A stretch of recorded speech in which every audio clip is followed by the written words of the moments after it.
एक घरेलू सफाई कर्मी यानी घर का एक नौकर देश की शीर्ष कंपनी में सीईओ बन गया।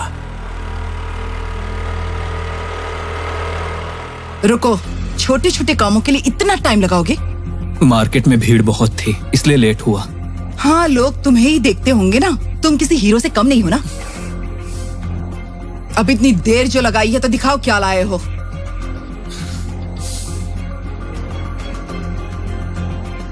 तुम्हें तो घर के कामों की बिल्कुल समझ नहीं है। क्या कहा था और क्या उठा कर लेकर आए हो। लौकी और तरोई भी लाया हूँ। लौकी और तरोई जैसी सब्जियां तुम ही खाओ। अनिका ने अपने पिता के कहने पर नक्श से शादी की, जो बात चित्रा को बिल्कुल पसंद नहीं थी। जब भी मौका मिलता चित्रा अपने दामाद नक्श को जलील करती। वहाँ दूसरी ओर अनिका के मन में भी नक्श के लिए कोई भावना नहीं थी। चित्रा चाहती है कि उसकी बेटी नक्श को तलाक दे दे और उसके लिए वो एक प्लान बनाती है।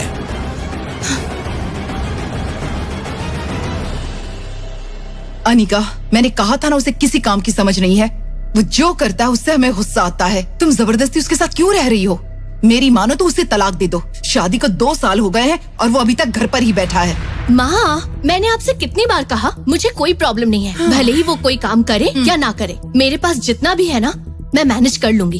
आप खामोखा परेशान मत होइए। ठीक है, नहीं बोलूंगी। तुम्हारी वजह से ही उसकी आदतें खराब होती जा रही हैं। अब तक तो ये घर और कंपनी अच्छी तरह से चल रही हैं। जो चाहे कर लो, पर वो तुम्हारा घर नहीं संभाल पाएगा। अगर कोई मुसीबत आ गई तो तुम्हें छोड़कर भाग जाएगा। मम्मा, वो बहुत अच्छे से संभाल लेगा। सब कुछ परफेक्ट नहीं होता है। आप भी ना। और ये कहकर अनिका वहाँ से नाराज होकर चली जाती है। पोछा लग जाए तो कॉफी बना देना। नक्श सिर हिलाकर कहता है हाँ। इतनी बेइज्जती के बाद भी नक्श चुपचाप अपना काम करता रहता है। नक्श, हाँ? मम्मी को कॉफी देने के बाद जरा ऊपर आना।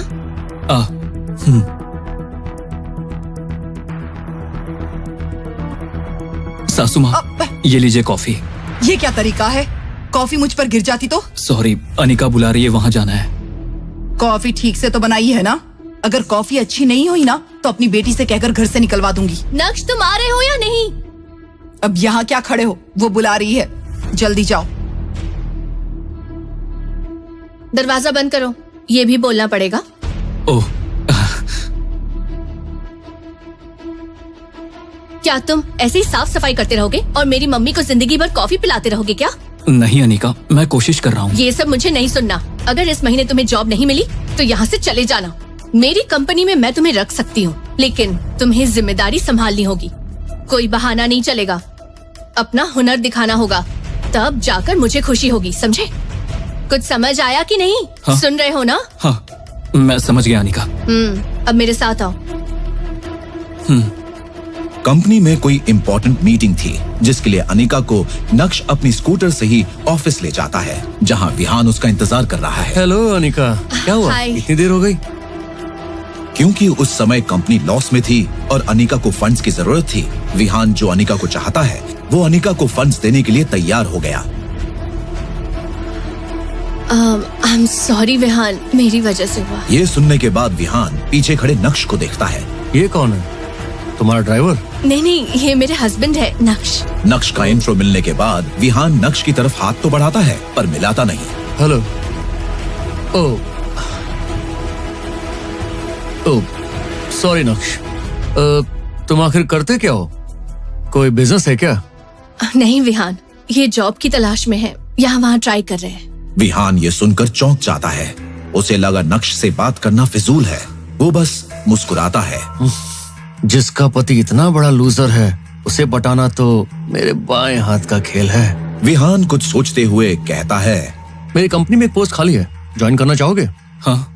विहान के अचानक पूछ लेने पर नक्श को समझ नहीं आता कि वो क्या जवाब दे। ऑफ कोर्स, ये करेंगे। चिंता मत करो, अच्छी जॉब है। अनिका और विहान दोनों अंदर चले जाते हैं और अनिका नक्श को जाने का इशारा करती है। नक्श वही बातें सोचते हुए घर वापस लौटता है। क्योंकि वो अपने ख्यालों में खोया हुआ है, दूध उबलकर गिर जाता है। चित्रा ये देखकर उसे बहुत डांटती है।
मैं वो नौकरी करूंगा।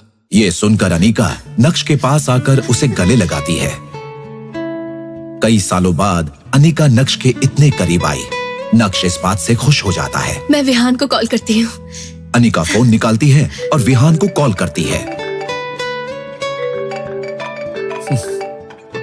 हाय। हेलो विहान, सॉरी मैंने तुम्हें डिस्टर्ब किया। मेरे हस्बैंड जॉब के लिए मान गए, तुमसे मिलना चाहते हैं। ठीक है, कल उसे मेरे ऑफिस भेज देना। Thank you so much. नक्श, विहान तुम्हें जॉब देने के लिए रेडी हो गए। मैं तुम्हारे लिए बहुत खुश हूँ। अनीका को ये जानकर बहुत खुशी होती है। उसके दिल में विहान की रिस्पेक्ट बढ़ जाती है। वहाँ मैनेजर विहान के फोन काटते ही उसे डांटता है। क्या कहा? क्या सच में आप उसे जॉब देंगे? मुझे क्या किसी पागल कुत्ते ने काटा है? ये सुनकर मैनेजर को समझ नहीं आता कि वो क्या कहे। वो चुपचाप देखता रहता है। वो सबसे ईमानदार और भरोसेमंद बंदा है और हमें भी सिक्योरिटी की बहुत जरूरत है, तो क्यों ना इसका फायदा उठाया जाए। इस पर मैनेजर जोर से हंसता है। अगले दिन अनीका नक्श के साथ विहान की कंपनी में आती है। इंटरव्यू के लिए टेंस्ड नक्श वहाँ लॉबी में वेट करता है। All the best. मैं विहान से मिलकर आती हूँ। कंपनी के शेयर्स की वैल्यू कम क्यों हो रही है? आई डोंट अंडरस्टैंड कि हमारी कंपनी मार्केटिंग स्ट्रेटेजी में इस तरह से लगातार फेल क्यों होती जा रही है। Do something. अगर ऐसा ही चलता रहा तो हम अपने इन्वेस्टर्स को क्या जवाब देंगे?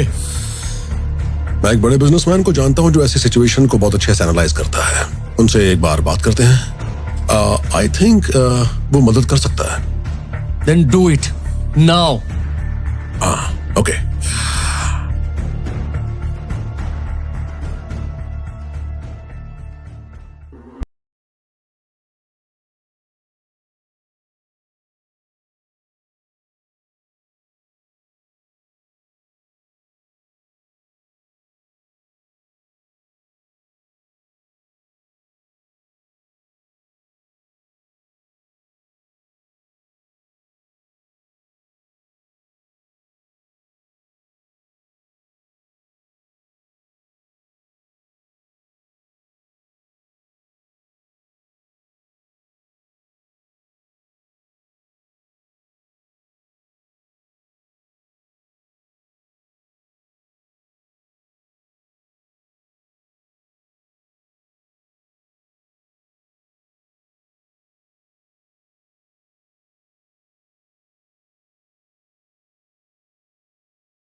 नक्श, नक्श, नक्श कहाँ हो तुम? क्या हुआ? अब उसने क्या कर दिया? क्या नक्श घर आया माँ? शायद आ गया है। अनीका, ये तुम्हारा फेवरेट फ्रूट सैलेड। तुम बिना इंटरव्यू दिए वहाँ से चले क्यों आए? अनीका, दरअसल वो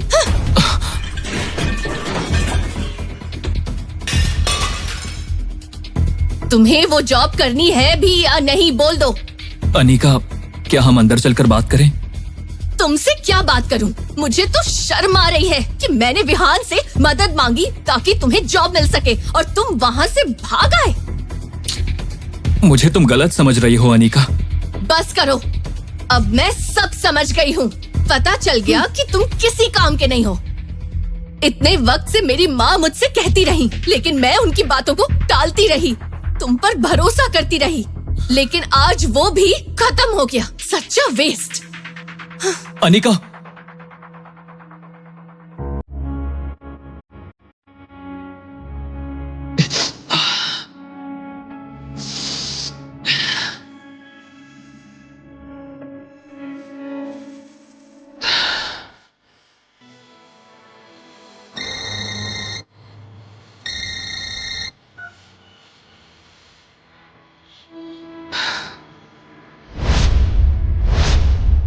तो अब भी यकीन नहीं हो रहा।